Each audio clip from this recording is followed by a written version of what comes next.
Bienvenue dans Clair et Bancaire, le podcast du Crédit Mutuel Océan. Et aujourd'hui, nous allons nous intéresser à la gestion du patrimoine, sa fiscalité et la transmission des biens. Oui, nous allons parler argent, nous allons parler investissement, ce ne sont pas des gros mots, mais surtout nous allons parler vision à long terme. Alors ce sont des sujets parfois complexes, mais essentiels pour construire, protéger et surtout faire grandir ce que vous avez déjà bâti, que vous soyez au début de votre parcours, ou déjà très avancé. On va ici, à travers ce podcast, vous donner des clés pour donner du sens et faire les bons choix au bon moment.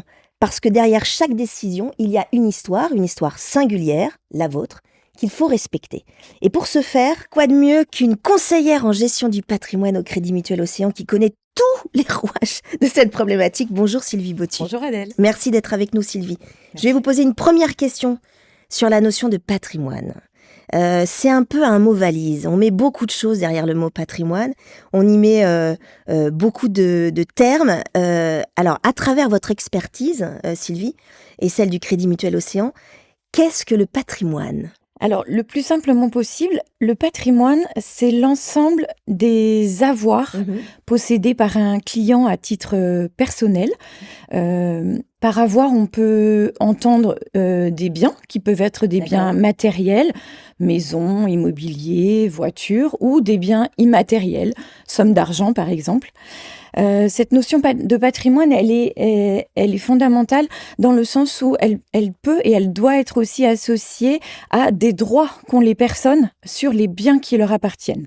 Mais je pense qu'on aura largement l'occasion d'en reparler. Exactement. Donc, si je suis votre logique, Sylvie, la notion de patrimoine, elle est très large parce qu'on a plutôt tendance en tant que client à la réduire. En fait, elle est très très large. On aurait tous donc à la base un patrimoine sans presque le savoir en fait. Oui, absolument, vous avez raison. On a tous un patrimoine. Il n'y a pas de notion de richesse ou de montant corrélée à cette notion de patrimoine. Cette notion de patrimoine, elle est basée sur la notion de propriété qui est fondamentale en gestion de patrimoine.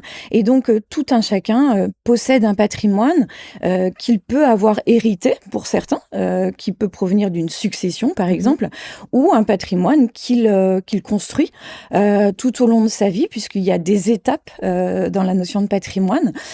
Tout au long de sa vie, un client se constitue son propre patrimoine. Alors, vous parliez d'étapes.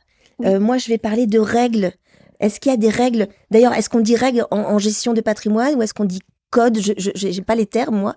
Il y a des règles en gestion du patrimoine ? Alors, des règles, si vous voulez...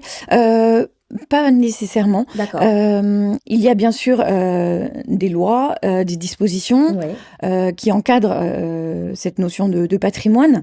La règle, je dirais, c'est essentiellement une règle de bon sens. Je pense que pour s'occuper de son patrimoine, il faut commencer par se poser des questions et des bonnes questions. C'est la raison pour laquelle souvent nos clients viennent vers nous parce qu'ils ont simplement pris conscience qu'un patrimoine, ça se constitue, ça se gère et au final, bien sûr, ça se transmet. C'est ça. Alors, ça veut dire que quand on vient vous voir, Sylvie, il y a une notion de singularité dans le patrimoine, vous venez de le dire, c'est-à-dire que chacun a un patrimoine particulier. Comment on commence à avoir un patrimoine ? Comment ça commence ? Souvent, on commence par petit. Sauf les personnes qui ont eu la chance d'hériter, d'avoir un patrimoine qui leur est transmis, qui leur a été transmis ou donné.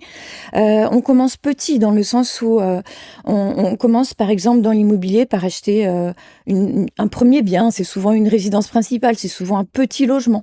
Là, ça commence par ça. Souvent, ça commence par ça.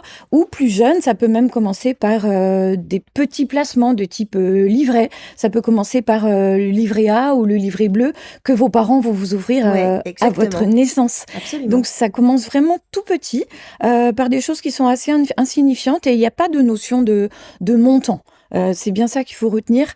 On n'est pas attaché à un seuil ou à un niveau de richesse tel qu'on peut l'entendre. Et souvent, je suis assez surprise de voir que nos clients ne se considèrent pas comme des clients patrimoniaux. Alors, c'est exactement mon cas. Ce qui est très étonnant. Ben oui, en fait, j'ai pas du tout je me dis pas du tout, tiens, j'ai un patrimoine. Et comment vous le voyez ça? Qu'est-ce qui vient de vous? Comment ils réagissent quand vous dites, mais si vous avez un début de patrimoine ou un patrimoine, comment réagissent-ils vos clients à ce Alors, moment-là? souvent, ils ont un moment de recul et Ouais. ils se disent, mais en fait, moi, je ne suis pas à ma place. Je suis en train de vous faire perdre votre temps, Sylvie, parce que moi, je ne suis pas un client patrimonial. Donc, les clients ont vraiment cette idée que patrimoine est toujours associé à cette notion de valeur, mais importante, qui se chiffre souvent en millions dans l'esprit des clients, pas en centaines d'euros ou en quelques euros. Alors que cette notion de patrimoine, et j'y reviens, elle est très importante, Ouais. elle est associée à cette notion de propriété qui génère aussi des droits pour la personne qui possède les biens. D'accord. Et ces droits donnent donc des possibilités aux clients de faire quelque chose de leur patrimoine et presque un devoir d'en faire quelque chose. Quand vous dites devoir d'en faire quelque chose, ça veut dire quoi? Eh bien, lorsqu'on a un patrimoine, on a la possibilité de le développer, de le faire grandir. Et c'est même un devoir dans le sens où, quand on parle de patrimoine culturel, par exemple, on a le devoir de maintenir ce patrimoine. Pourquoi? Pour le transmettre aux générations futures. Qu'on a reçu Oui. ou qu'on a fait fructifier, Ou mais souvent construit ou qu'on a soi-même. construit soi-même. D'accord. Dans l'un et l'autre cas, on a des droits sur ce patrimoine qui nous permettront de le gérer, d'augmenter ce patrimoine, de le valoriser, mais aussi d'en faire quelque chose de durable sur les années et les générations qui suivront. Oui, parce qu'on est vraiment sur du long terme. Oui, On pense absolument. Est-ce que quand j'ai une question subsidiaire, est-ce que quand on pense patrimoine, on pense à soi ou on pense aux générations futures? Tout dépend de la période de votre vie, période à laquelle vous vous posez cette question. Le patrimoine a toujours, il accompagne la vie d'une personne. On est souvent plus jeune en phase de constitution de patrimoine, donc on va commencer à acquérir des biens. Et ensuite, l'âge aidant, on va en profiter, on va être plus dans une phase de jouissance, profiter de son patrimoine et continuer à l'accroître et à le faire fructifier. Ça va forcément amener à des questionnements, des arbitrages, peut-être des modifications au niveau de ce patrimoine. Et ensuite, on va se demander comment continuer à le faire vivre dans les générations futures. Donc, tout dépend de la période à laquelle vous êtes rendu dans votre vie. Mais à chaque étape, il y a une question à se poser sur son patrimoine. C'est ça, en fait. Mais est-ce que vous suivez, vous, en tant qu'experte, plusieurs générations? Est-ce que vous suivez des biens sur plusieurs générations? Oui, absolument. Et ça, c'est une nouveauté en gestion de patrimoine. Si vous voulez, jusque dans les années 70, on avait tendance à ne s'intéresser qu'aux outils, qu'aux produits, qu'aux placements. Et quand on entendait placement, on n'entendait que les termes de rentabilité. Concrètement, c'est très abstrait et très dématérialisé, très déshumanisé même. Oui, tout à fait. Et c'était vraiment dans l'esprit des clients, c'était concrètement, qu'est-ce que ça va me rapporter? La gestion de patrimoine, elle était vraiment limitée au contenant, aux outils, aux lois, aux produits. Depuis cette période, on a recentré la gestion de patrimoine sur le client. Donc désormais, on fait passer toute notre réflexion à travers le prisme du client. Et qu'est-ce que ça veut dire passer à travers le prisme du client? C'est se poser les bonnes questions, de savoir à quelle étape de la vie en est notre client et quels sont ses objectifs qui sont directement liés à l'étape de la vie à laquelle il se positionne par rapport à son patrimoine. Donc, on recentre toujours à la base, ce sont les objectifs de nos clients. Et donc, c'est le client qui est au cœur du sujet et non plus le produit ou l'outil ou la loi de défiscalisation. D'accord. Concrètement, dans la gestion du patrimoine, comment on fait? On place où? Comment ça se passe? Alors, il n'y a pas de règle universelle. La gestion de patrimoine, elle va découler de l'entretien qu'on aura eu avec notre client. Et on commence toujours par là. Les clients arrivent toujours dans mon bureau en me disant « Alors, Sylvie, voilà, j'ai ci, j'ai ça, qu'est-ce que je peux en faire ?» Alors, je commence par dire « je ne sais pas ». Alors, ça les fait rire. Mais réellement, je ne sais pas. Je ne sais pas parce qu'ils ne m'ont pas expliqué les tenants et les aboutissants. Quand les clients me disent, voilà, j'ai telle somme à placer, moi, j'ai besoin de savoir Oui, bien sûr. Dans quelle expérience de rendement? Quand les clients viennent pour un placement, c'est nécessairement qu'ils vont en attendre un retour, Bien sûr. une rentabilité, etc. Mais c'est avant toute chose, dans quel objectif? Pour combien de temps ce placement? Est-ce que c'est du moyen, du court terme, du long terme? Est-ce que c'est pour en profiter et dans quel objectif et à quelle étape de la vie? Donc il y a une relation, pardon, je vous Oui. coupe Sylvie, mais il y a une relation très humaine en fait. C'est-à-dire qu'on a l'impression que quand on va vous voir dans le cadre d'une banque, du Crédit Mutuel Océan, voilà, c'est très, il y a des règles, il y a des codes, clac, clac, clac. En fait, non, vous êtes vraiment d'abord dans une relation où vous en êtes. On va pas parler de psy, mais pas du tout. Mais on est vraiment sur où vous en êtes dans votre vie. Est-ce que vous avez des enfants? Est-ce que, voilà, il y a vraiment ce relationnel très, très humanisé et humanisant que vous avez d'abord avant de penser placement, Oui. fructification de tout ça. Il y a vraiment ce côté-là. Oui, très clairement. Ouais. En synthèse, on va commencer par l'approche globale du client. Avant toute chose, il nous faut connaître nos clients. Après, bien sûr, on va s'intéresser au cadre familial, notamment familial, puisqu'en gestion de patrimoine, la notion du conjoint et quel est le statut du conjoint. Est-ce qu'il y a des enfants? Est-ce qu'ils sont rattachés au groupe de famille? Est-ce qu'on est dans une situation d'une famille recomposée? Aujourd'hui, la gestion de patrimoine, elle s'articule énormément autour des familles recomposées, puisque les structures sociétales évoluent énormément. Donc, il faut bien sûr qu'on ait tout ça en tête avant d'aborder des questions plus pragmatiques de solutions. Nous, on appelle ça, dans notre jargon, des préconisations. Mais ce sont au final uniquement des solutions qui découleront naturellement des objectifs et de la situation personnelle du client. Est-ce qu'une assurance vie, c'est du patrimoine? Oui, bien sûr, c'est du patrimoine, c'est un levier en gestion de patrimoine. Je dirais que c'est un des principaux leviers en gestion de patrimoine. Le plus connu d'ailleurs. On vient assez facilement sur la notion d'assurance vie. Oui, absolument. Ouais. C'est le plus connu et à juste titre. À mon sens, l'assurance vie, c'est un produit qui est vraiment universel, que tout Français doit avoir ou devrait avoir, de sa naissance jusqu'à son décès. Puisque l'assurance vie, c'est très connu en termes de succession. On sait que c'est un outil qui est très facilitateur pour transmettre hors fiscalité, mais c'est avant tout, l'assurance vie, un outil en cas de vie et qui permet d'accompagner nos clients pendant toute la durée de leur vie et ensuite de transmettre. Mais avant tout, c'est une assurance vie qui permet aussi de transmettre en décès. Est-ce qu'il y a un âge ou est-ce qu'il y a un moment très précis où on vient vous voir pour contracter, entre guillemets, une assurance vie? Est-ce que on passe je sais pas, les plus de 50 ans ou avant? Enfin, j'ai pas du tout la notion de l'âge. Est-ce que... Aujourd'hui, l'assurance vie, c'est une notion qui est assez démocratisée. Les clients connaissent assez bien le fonctionnement de l'assurance vie. Ils en ont souvent de plus en plus tôt, mais ils ne l'utilisent pas souvent comme outil de placement. Quand vous dites de plus en plus tôt, c'est quel âge? Je dirais 30, 35 ans. Oui, assez tôt.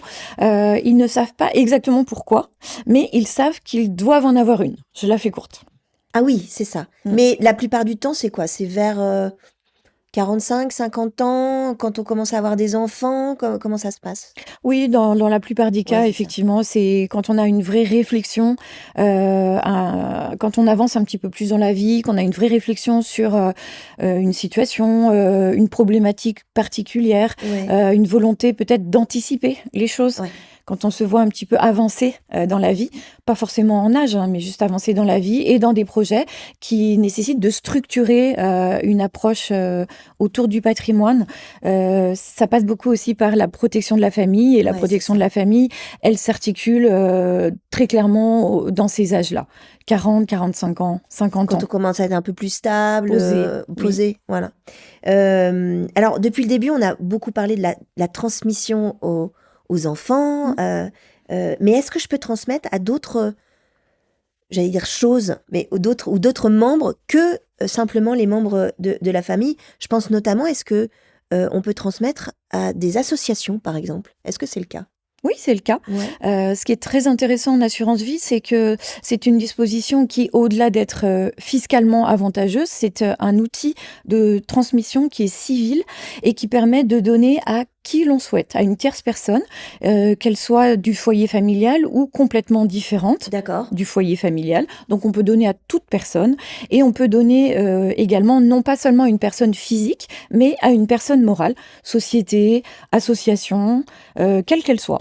Ça arrive, vous avez des exemples, sans rentrer dans le détail et dans le respect de ce qui se passe dans votre bureau, mais est-ce qu'il y a des gens qui transmettent à une association, une société vous avez des exemples à nous donner là-dessus? Oui, très fréquemment. Ouais. On a beaucoup de personnes qui sont attachées à une cause. Ouais. Alors, bien évidemment, l'assurance vie sert dans la majorité des cas quand il y a un conjoint et des enfants à donner à la famille, aux proches. Mais c'est notamment le cas quand on a une cause qui nous tient à cœur. Ça peut être une association humanitaire, ça peut être la SPA. D'accord. On a souvent des personnes qui donnent tout ou partie. C'est souvent une partie, mais ça peut être l'intégralité d'un patrimoine à une association, à une cause.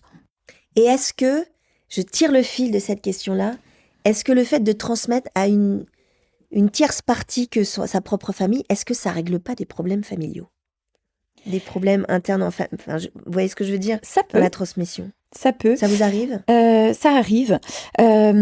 Disons qu'il faudrait éviter que l'assurance vie, dans ce cas d'espèce, serve à éviter ou à fuir des problématiques. Tout à fait.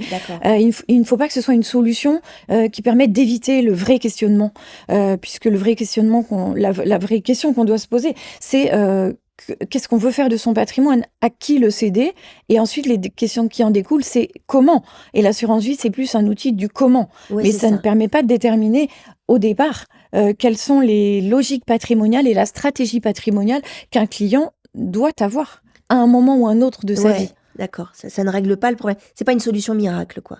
Non, c'est pas une solution miracle. Elle répond à beaucoup de problématiques. C'est tout à fait évident, mais il faut avant tout se poser les bonnes questions. Alors, admettons que j'ai énormément de patrimoine, ce qui est faux. Je veux le transmettre. Est-ce que alors c'est une question peut-être de béotien et très bête, mais est-ce que le passage de témoin doit se faire à ma mort? Ou est-ce que le passage de témoin, la transmission du patrimoine peut se faire du vivant de la personne? Alors, elle peut se faire par décès, bien sûr, mais il est toujours beaucoup plus favorable de l'anticiper, c'est-à-dire de le faire de son vivant. Et on a l'impression qu'on pense, c'est plutôt au moment où la personne part qu'on pense transmission, alors que ça se fait du vivant, c'est beaucoup plus simple, c'est ce que vous nous dites. C'est beaucoup plus simple et en tout cas avantageux lorsqu'on a anticipé ces questions-là. On a beaucoup de leviers qui sont assez méconnus du grand public, qui s'articulent de façon tout à fait simple et fiscalement beaucoup plus intéressante, au-delà de l'aspect civil qui est de transmettre de son vivant, et c'est tout à fait possible. C'est surtout très avantageux fiscalement. Et optimiser sa fiscalité sur son patrimoine, ça n'est pas faire de l'évasion fiscale. L'évasion fiscale, c'est interdit. En revanche, optimiser sa transmission de patrimoine, c'est non seulement autorisé et légal, mais c'est aussi encouragé et à encourager. J'ai une question sur votre rôle à vous, Sylvie. Vous êtes dans la notion du patrimoine depuis combien de temps? De façon large, une vingtaine d'années. Alors, est-ce que vous avez vu, de par votre expérience, une évolution dans la connaissance de vos clients? C'est-à-dire que je me dis qu'avec Internet, etc., les clients qui viennent vous voir, ils sont déjà très au courant de ce qui peut se faire en patrimoine.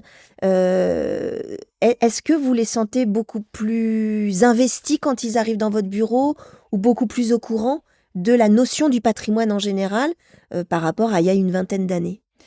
Je n'en suis pas certaine. Les clients semblent effectivement s'intéresser. Ce sont des sujets qui sont souvent évoqués, mais qui ne sont pas creusés, qui ne sont pas réellement travaillés. Donc les clients, la plupart du temps, se sont posé certaines questions, et c'est tout à leur honneur, parce qu'il faut commencer par là, par se poser les bonnes questions, pour aller prendre un conseil. Bien sûr, la gestion du patrimoine, c'est un métier, c'est une expertise, mais c'est avant tout une démarche qui doit être initiée par les clients. Si c'est nous qui allons chercher chez les clients, dans la plupart des cas, ils ne sont pas réceptifs et ils n'ont pas eu le temps C'est d'avoir pas le moment, une quoi. réflexion. C'est pas le bon moment, Ouais, tout à fait. d'accord. Donc les clients ont souvent un vernis tout à fait intéressant de culture en gestion de patrimoine, pas à des niveaux d'expertise naturellement, mais c'est notre propre Bien conseil sûr. d'experts à nous. C'est nous qui sommes là pour le rapporter. Mais je note, enfin oui, je confirme que les clients sont de plus en plus concernés. Ils ont conscience qu'anticiper et diversifier, c'est une démarche qui leur incombe. Et maintenant, ils prennent de plus en plus le réflexe de venir nous voir, même si, comme on le disait en début de l'entretien, ils se considèrent pas réellement comme des clients patrimoniaux. C'est ça. Mais ça veut dire qu'il y a une notion de prudence. Vous sentez que les gens sont peut-être plus prudents. Est-ce que c'est le contexte aussi actuel, géopolitique, économique, qui est un peu fébrile, qui fait que les gens se posent peut-être plus de questions sur cette notion du patrimoine? Oui, certainement. Un contexte international, géopolitique, politique tout court, troublé, certainement. Aussi des modifications structurelles de la société. Ouais, c'est ça. On parlait des familles recomposées, mais c'est vrai aussi sur les familles qui ne durent pas, hein. Et puis un facteur socio-économique qui est très important, qui est l'allongement de la durée de vie et qui est une donnée fondamentale en patrimoine. Ponte, un de nos formateurs, Ponte en gestion de patrimoine, nous disait aujourd'hui on parle de cette vie qui n'en finit plus de durer. Oui. Qu'est-ce que ça veut dire? C'est très intéressant cette formulation, puisque ça signifie concrètement qu'aujourd'hui on n'hérite plus à l'âge de 50 ans ou 60 ans, on hérite avec une génération de plus, et on se retrouve finalement à hériter à un moment où on n'a plus besoin de cet héritage, on ne sait plus quoi en faire, et finalement ce sont nos enfants qui devraient hériter à notre place à un âge où nous on n'est plus on n'a plus besoin de cet héritage. Et donc, il y a une articulation de ce patrimoine qui peut sauter des générations, notamment, et c'est tout à fait intéressant d'anticiper tout ça. Et pour revenir sur votre métier, est-ce que vous avez vu votre métier évoluer en 20 ans? Oui, on l'a vu évoluer, on l'a vu passer dans les 30 dernières décennies de cette notion de contenant, donc de produits, de lois, de dispositifs au contenu, c'est-à-dire le client au centre de la discussion, et surtout un accompagnement dans la durée avec une prise en compte de tous ces aléas conjoncturels, des aléas de la vie qui nous permettent aujourd'hui d'aller chercher des solutions de diversification, des solutions d'anticipation et surtout un conseil et un accompagnement. Très précis, à la carte, sur mesure. Oui. On parlait de singularité des histoires au début de l'entretien, on est vraiment là-dessus. C'est-à-dire que vous accompagnez, à chaque personne qui vient vous voir, il y a une singularité dans l'approche du patrimoine, on est d'accord? Oui, c'est tout à fait ça. C'est ça. Il n'y a pas de cadre en gestion de patrimoine, si ce n'est bien sûr le cadre réglementaire et légal et fiscal. Oui, c'est ça. Oui, mais on a beaucoup d'outils civils qui nous permettent de travailler sur ces sujets en accompagnement des clients à leur demande ou en ayant sollicité de leur part cet intérêt pour tel ou tel sujet qui pourrait les intéresser. Je voudrais revenir sur le jargon du patrimoine. On a parlé du mot patrimoine tout à l'heure. Ça veut dire quoi, usufruit? Je sais, c'est des petites questions, mais au moins qu'on soit clair. Alors, j'espère ne pas trop jargonner, mais en quelques mots. Usufruit se décompose en deux notions. Dans usufruit, il y a usus. Donc l'usus, c'est l'usage que l'on fait d'un bien. Et la deuxième partie du mot, c'est le fructus. Donc fructus, ça représente les ressources, les fruits que l'on peut tirer d'un élément du patrimoine, qui peuvent être des loyers, par exemple, dans le cadre d'un bien immobilier ou mobilier.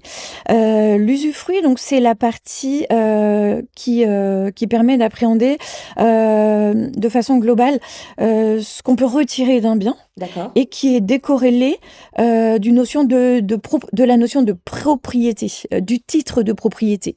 C'est un levier tout à fait intéressant d'ailleurs lorsqu'on parle de gestion de patrimoine de son vivant, c'est de pouvoir utiliser cette notion de démembrement. Le démembrement, ça permet de décorréler le titre de propriété de la finance et deux personnes peuvent jouir d'un même bien, l'un pour ce qui est des fruits et l'autre pour ce qui est de la notion de propriété. Et donc, D'accord. c'est un outil patrimonial tout à fait intéressant et presque incontournable. Et la nue propriété? Donc, la nue propriété, c'est cette notion de titre dont je parlais. Ouais. C'est avoir le bien en sa possession, comme un avoir personnel, mais si vous n'avez pas l'usufruit avec la propriété, vous ne pouvez pas en retirer les fruits. D'accord. Dans la notion de patrimoine, il y a quand même, c'est très très lié à la notion de fiscalité. On peut pas y échapper, je suppose. Je crois que même vous parlez plus de droit de succession. On est plus sur le droit de succession, c'est ça? Oui. Ouais, Alors la fiscalité, elle s'applique en décès ou en vie, hein. bien sûr. Quand on parle de fiscalité, de quoi parle-t-on? Bah, ce sont des frais, des taxes, hein, qui sont prélevés essentiellement par l'État. La fiscalité, ça, on peut partir de quelque chose de courant, hein, que tout le monde connaît. C'est la taxe sur la valeur ajoutée, par exemple, hein, c'est de la fiscalité. Et bien sûr, en gestion de patrimoine, on va parler plus de fiscalité de droit de donation D'accord. ou de droit de succession. Et ça s'applique du vivant de nos clients ou en décès. Et c'est bien évidemment une des composantes sur lesquelles on va travailler, mais pas seulement. Quand on travaille sur une anticipation de succession, on va travailler déjà au civil, à savoir à qui on veut donner, de quelle façon, D'accord. avec quel droit. Le titre de propriété, l'avoir ou les deux. Et ça peut se faire en plusieurs temps également, ou bien sûr en cas de décès, où là on n'a plus tellement le choix et on n'a plus d'optimisation fiscale à aller chercher, puisque une fois qu'on est décédé, si on n'a rien anticipé, eh ben, les droits de succession, ils sont à acquitter de toute façon. D'accord, ok.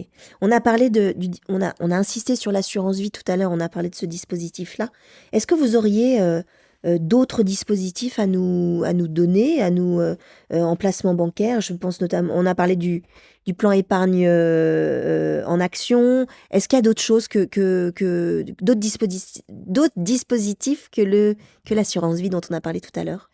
Alors, on a tout un panel d'outils à notre disposition en gestion de patrimoine. On raisonne souvent par grande famille. D'accord. Grande famille d'épargne, une grande famille de produits. Le premier niveau, si vous voulez, c'est de l'épargne de précaution, c'est du placement court-moyen terme, qui passe souvent par des placements de type livret, épargne bancaire. Ouais. Ensuite, on a des placements qui sont considérés comme des placements de moyen-long terme. Alors, vous avez parlé de plan d'épargne en action. On peut avoir toute une palette d'outils sur des placements financiers. Et puis, le grand univers d'épargne dont on n'a pas encore parlé, mais je crois que ce sera l'objet d'un autre podcast, c'est l'univers de l'immobilier. Ouais. Les Français sont très attachés à l'immobilier, on le sait. Pour la plupart, ils ont à minima leur résidence principale ou une résidence locative. Ça reste une très grosse composante en France du patrimoine. Bah, d'ailleurs, on parle d'immobilier, on parle la loi Jeanbrun, on parle de la fameuse loi Jeanbrun. Est-ce que vous pouvez nous en dire deux mots de cette loi Jeanbrun? Oui, bien sûr. La loi Jeanbrun, c'est un nouveau dispositif. Vous savez que depuis 2 ans, il n'y avait plus de dispositif de défiscalisation en France. Il y avait la loi Pinel La jusqu'en loi fin Pinel. 2024, mais Oui. ouais, c'était un des dispositifs, mais là on parle de la loi Jeanbrun, ouais. Oui, et donc la loi Jeanbrun vient rejoindre un besoin, ou répond en tout cas à un besoin qui est d'aller chercher un levier en termes de C'est ça. défiscalisation. Pour la plupart d'entre nous, on aime bien payer nos impôts, mais si on peut en payer un petit peu moins, Oui, c'est on n'est toujours pas ça. contre. Oui, on n'est pas contre. Voilà. Donc la loi Jeanbrun, c'est un nouveau dispositif de défiscalisation. C'est un dispositif qui s'appelle le dispositif du bailleur privé, donc qui s'adresse à certains de nos clients qui souhaitent investir dans l'immobilier, l'immobilier locatif, donc acheter un bien pour le mettre en location. Tout ça répondant avant tout objectif d'optimisation fiscale, répondant à un besoin qui est de relancer l'immobilier locatif sur un secteur qui est extrêmement tendu Oui. en France depuis quelques années, avec un levier fiscal grâce auquel l'État donne à nos clients la possibilité d'aller investir dans de l'immobilier locatif avec un levier de défiscalisation à la clé, qui est la cerise sur le gâteau et non pas le but premier. D'accord, oui, c'est important de le préciser. Oui. Je profite que vous soyez là, Sylvie, parce que je me pose des questions depuis le début de cet entretien. Est-ce que vous avez des conseils à nous donner en termes de fiscalité aujourd'hui, maintenant? Des petits trucs? Des trucs, des conseils, il y en aurait beaucoup. Après, ça dépend de son propre, sa propre, Oui. son propre passif. On est d'accord. Vous disiez tout à l'heure que c'est à la carte, mais est-ce que vous auriez des petites choses auxquelles faire attention aujourd'hui sur la fiscalité? Je pense qu'aujourd'hui, il faut avoir en premier objectif, c'est de se protéger. De se protéger en cas de vie, de se D'accord. protéger en cas de décès, de protéger les siens, et peut-être aussi d'aller chercher un peu de diversification. Comme disaient nos grands-mères, on ne met pas les œufs dans le même panier. Oui, bien sûr, c'est un dicton qui est presque populaire, mais ça reste une réalité. Dans un monde qui évolue beaucoup, qui bouge beaucoup, presque aussi vite que la fiscalité, ou même encore plus que la fiscalité, il faut vraiment avoir ça en tête. C'est-à-dire que il faut faire attention à des choses très précises quand même dans cette fiscalité-là. Il faut faire attention à quoi, Sylvie? Dans la notion de patrimoine, toujours. Je dirais à tout, mais tout va se décliner autour d'un entretien qui sera construit dans l'échange, en fonction de l'objectif recherché et ou des objectifs recherchés qui souvent vont être à hiérarchiser. On ne va pas forcément pouvoir répondre à tous les objectifs du client en même temps, mais les hiérarchiser, mettre des priorités et puis trouver des solutions qui vont probablement être la solution finale résultant d'un cumul de solutions apportées à plusieurs problématiques. D'accord. C'est-à-dire que le lien que vous avez avec votre client, c'est un lien foncièrement humain à la base. On est d'accord? Bien sûr. On est vraiment sur de l'humanité. C'est pour ça que vous faites ce métier-là? Est-ce que c'est pour ça? C'est au premier chef un métier de contact. Tout à fait. D'accord. Et vous suivez votre client sur plusieurs années? Comment ça se passe? Est-ce qu'on se voit une seule fois et puis après on dit au revoir Sylvie? Ou est-ce que vous le voyez sur du plus long terme? En fait, on accompagne nos clients non pas sur une vie, mais sur plusieurs vies. Puisque, comme on l'a vu, on a vocation à anticiper et à travailler sur du très long terme avec nos clients et leurs familles.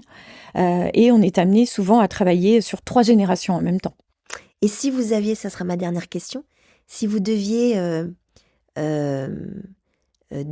mettre 3 mots à votre métier, ce serait lequel? Ce serait lesquels? 3 mots importants qui résumeraient votre métier. Je dirais, si vous me permettez, rencontrons-nous. Est-ce que ça fait 3 mots? Non, je m'excuse. Je dis que c'est un seul mot. Je l'accepte.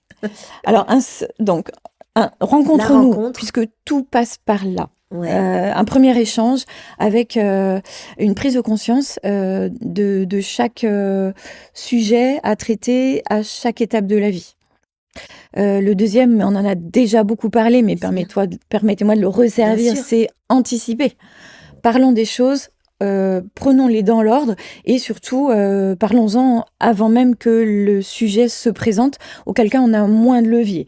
On a toujours une palette de solutions beaucoup plus ouverte quand on est en amont que quand il est déjà un peu trop tard, même s'il n'est jamais trop tard. Anticipation, penser en amont, ça c'est la deuxième chose. Et le troisième mot? Il y aurait un troisième mot? Ce serait encore une fois la diversification. Aussi bien de solutions que de produits, que d'objectifs recherchés, mais allons chercher ça. Merci Sylvie pour ces éclaircissements, c'est désormais tout à fait limpide. Nous on se retrouve très vite pour un nouveau podcast de Clerc et Bancaire du Crédit Mutuel Océan.